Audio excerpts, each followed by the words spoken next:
To je neuveriteľné. Tvrdíte tu, že slintačka a krivačka sem prišla z Maďarska vzduchom. Niektorí farmári tvrdia, že v deň, kedy bol prvýkrát objavený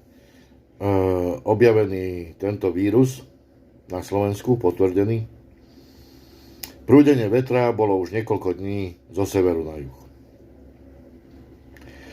Nepatral som potom, takže nemôžem to tvrdiť s istotou, ale ľahko sa to dá dohľadať však.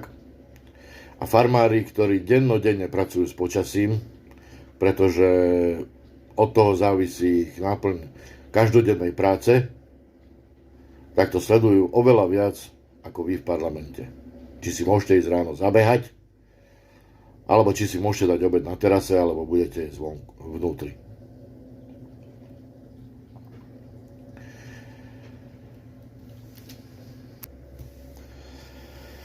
A keď je to taký ultra nebezpečný vírus, ktorý tu kantri všetko radom, tak ako je možné, že keď sa to sem dostane vzduchom,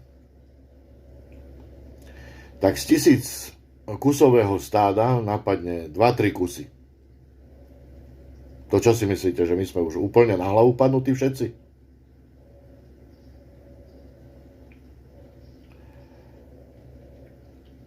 Tá pani, ktorej ste vyzabíjali všetky zvieratá, nemala pozitívny ani jeden jediný kus. Len preto, lebo sa pohybovala v oblasti, kde prišla do kontaktu s takýmito zvieratami, tak ste jej vykantrili komplet všetko, čo doma mala. Ste vy normálni? Pýtam sa, ste normálni?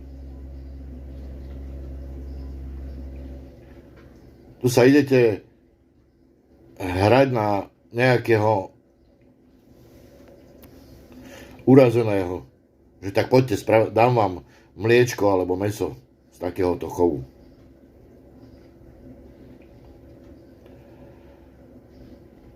A čo tak pozrieť sa na dokumenty, ktoré sú staré 50 rokov?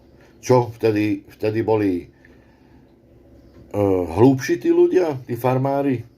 Tí veterinári, keď zatvárali tie zvieratá do karantény a vyčkali, kým to prejde, aj s tými chovateľmi. To čo tie vojska teraz budú sledovať a strážiť